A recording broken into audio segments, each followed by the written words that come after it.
नमस्कार साथियों, law order and civil rights YouTube channel में आपका स्वागत है, अभिनंदन है। आज 18 मार्च 2019 और 12:30 बजे आपके लिए लेकर आए हुए हैं मोस्ट इम्पॉर्टेंट करंट अफेयर्स। ध्यान रखिएगा, डेली अपडेटेड समसामयिकी एवं विश्व घटना चक्र हिंदी माध्यम में हम आपको वीडियो के माध्यम से बता रहे हैं। दिन प्रतिदिन की घटनाओं पर आधारित ये करंट अफेयर्स किसी भी प्रतियोगिता परीक्षा में और अपने आप को अप टू डेट रखने के लिए बेहद महत्वपूर्ण है। साथियों, आप महसूस कर रहे होंगे कि आपको जो प्रतिदिन 10 से 20 क्वेश्चन करंट अफेयर से संबंधित मॉक टेस्ट लेकर आते हैं और खुद स्वयं टेस्ट में पार्टिसिपेट कर आप टिक भी लगाते हैं। साथ ही साथ आप अपने आप को परखते हैं कि मैं कितना जानता हूँ अभी दिन प्रतिदिन के करंट अफेयर्स के बारे में। साथियों, ये हमारी पहल, हालांकि बहुत सारे बच्चे इसमें जुड़े हुए हैं, रोज देखते हैं, रोज प्रतीक्षा करते हैं, हम उनको निराश नहीं कर सकते। इसलिए हम आपके लिए आज फिर लेकर आए हुए हैं करंट अफेयर्स। आइए पहला क्वेश्चन देखते हैं। पहला क्वेश्चन, गोवा के मुख्यमंत्री मनोहर पारीकर कितने बार मुख्यमंत्री रहे? 1 बार, 2 बार, 3 बार या 4 बार? सही ऑप्शन ढूंढ लीजिए और आंसर दीजिए। हम थोड़ा सा इसका एक्सप्लेन कर देते हैं।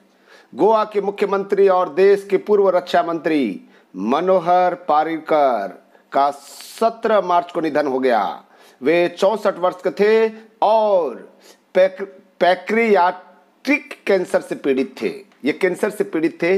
मनोहर गोपाल कृष्ण प्रभु पारीकर का जन्म 13 दिसंबर 1955 को गोवा के मापुसा के एक मध्यम वर्गीय परिवार में हुआ था। दोस्तों ध्यान रखिएगा, गोवा में बीजेपी और राजनीति के एक मजबूत स्तंभ रहे। मनोहर आईआईटी से पढ़े थे। वे 4 बार गोवा के मुख्यमंत्री और 2014 से 17 तक देश के रक्षा मंत्री रहे। ये 2000 में गोवा के मुख्यमंत्री पुनः बने। साथियों ध्यान दीजिएगा, ये मैंडेक्स 2019 में कितने देश के सैन्य दल शामिल थे? 18, 16, 20 या 14? सही आंसर बताइए। मैंडेक्स 2019, ध्यान रखिएगा, मैंडेक्स 2019 के बारे में आपको बताना है। सही आंसर दीजिएगा। इंडियन आर्मी सहित 18 देशों की सेनाओं की फील्ड ट्रेनिंग एक्सरसाइज सैन्य चिकित्सा अभ्यास मैंडेक्स 2019 का 16 मार्च को समापन हो गया। इसका आयोजन लखनऊ में किया गया था। इस एक्सरसाइज के समापन समारोह को थल सेनाध्यक्ष जनरल विपिन रावत ने संबोधित किया। अपने संबोधन में उन्होंने पाकिस्तान और म्यांमार पर चल रहे आतंकी गतिविधियों पर कार्रवाई की बात कही। तो आंसर क्या है? 18 देशों की सेनाओं की फील्ड ट्रेनिंग एक्सरसाइज थी ये मैंडेक्स 2019। आइए हम नेक्स्ट क्वेश्चन फिर पढ़ते हैं। नेक्स्ट क्वेश्चन है आज का, भारत के निर्वाचन आयोग ने किसको चुनाव आचार संहिता का भाग माना? चुनाव घोषणा पत्र, चुनाव प्रचार सामग्री, प्रत्याशी के संपत्ति या पार्टी चंदा? क्या सही आंसर है आपको देना है। भारतीय निर्वाचन आयोग ने आदर्श आचार संहिता का भाग बनाया है। ध्यान रखिएगा, आयोग ने राजनीतिक दलों के चुनाव घोषणा पत्र को आदर्श आचार संहिता का हिस्सा बना दिया है। दोस्तों, इसके तहत मतदान से पहले के 48 घंटे के दौरान चुनाव घोषणा पत्र जारी करने पर रोक लगा दी गई है। जनप्रतिनिधित्व अधिनियम 1955 की धारा 126 के अंतर्गत प्रतिबंधित अवधि के दौरान चुनाव घोषणा पत्र जारी करने पर रोक रहेगी। ध्यान रखिएगा, मतदान के पहले 48 घंटे के दौरान पार्टी जो है अब घोषणा पत्र जारी नहीं कर सकती। ये 126 का उल्लंघन माना जाएगा, ये आप प्रतिबंधित माना जाएगा। आइए नेक्स्ट क्वेश्चन।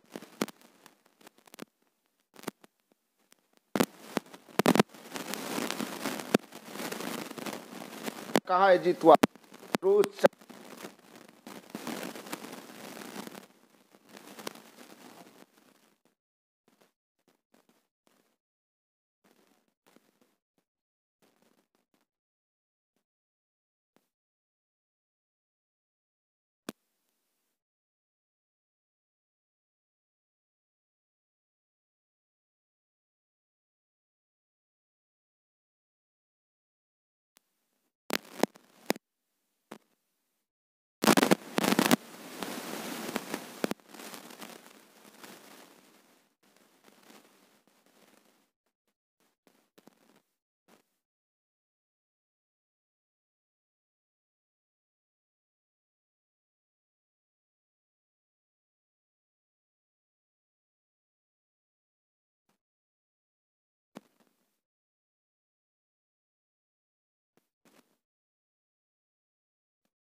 कर्नाटका सही आंसर है दोस्तों।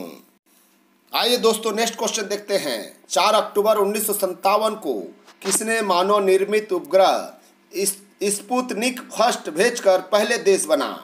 यहाँ पर मानव निर्मित उपग्रह स्पुतनिक 1 किस देश के जो विश्व में सबसे पहला नंबर बन गया? अमेरिका, रूस, चीन या भारत?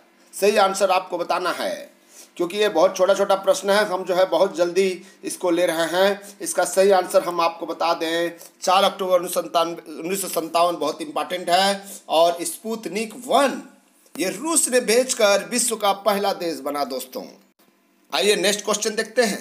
बर्नौली का सिद्धांत क्या है? उसका उदाहरण बताना है आपको। बर्नौली का सिद्धांत, फिल्टर पंप, फवारे पर नास्तिक केंद्र या एटोमाइजर या उपरोक्त सभी।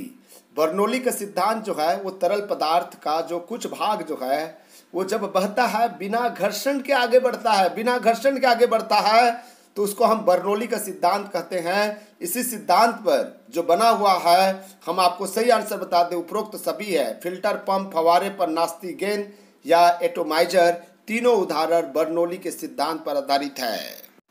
आइए दोस्तों नेक्स्ट देखते हैं। फ्लेमिंग के बाएं हाथ के नियम से क्या पता लगाते हैं? फ्लेमिंग के बाएं हाथ के नियम से क्या पता लगाते हैं? चुंबकीय क्षेत्र की दिशा, विद्युत धारा की दिशा या चालक पर बल की दिशा या उपरोक्त सभी? आप जानते होंगे। आप एक काम करिए, बाएं हाथ को सीधा कीजिए और अंगूठा के बाद में जो 2 उंगली है उसको आप खींचिए और पूरा खींच दीजिए, पूरा सीधा करके खींचिए। ये जो बीच की उंगली है फ्लेमिंग के बाएं हाथ के नियम के अनुसार चुंबकीय क्षेत्र की दिशा बताता है, और जो आपका इंडेक्स उंगली है विद्युत धारा की दिशा बताता है, और जो आपका अंगूठा है चालक पर बल की दिशा बताता है। यही है फ्लेमिंग के बाएं हाथ के नियम। ध्यान दीजिएगा, आप खुद करके देख सकते हैं, ठीक है। ये उपरोक्त सभी है। फ्लेमिंग के बाएं हाथ के नियम से क्या समझते हैं? बाएं हाथ के उंगलियों को, 3 उंगलियों को, अंगूठा, इंडेक्स और मिडिल को जोर से खींचिए सीधा। जो आपको मिडिल उंगली दिखाई देगा वो चुंबकीय क्षेत्र की दिशा कहलाएगा, और विद्युत धारा की दिशा जो है कहलाएगा, चालक पर बल की दिशा उसी प्रकार से कहलाता है। दोस्तों ये थी हमारी मोस्ट इम्पॉर्टेंट करंट अफेयर्स। आज की ये करंट अफेयर्स आपको अच्छा लगा हो तो जरूर कमेंट्स लिखिएगा, लाइक कीजिएगा, शेयर कीजिएगा, और हम आपसे विदाई लेते हैं। धन्यवाद, नमस्कार, जय हिंद, जय Bharat, bye bye, see you.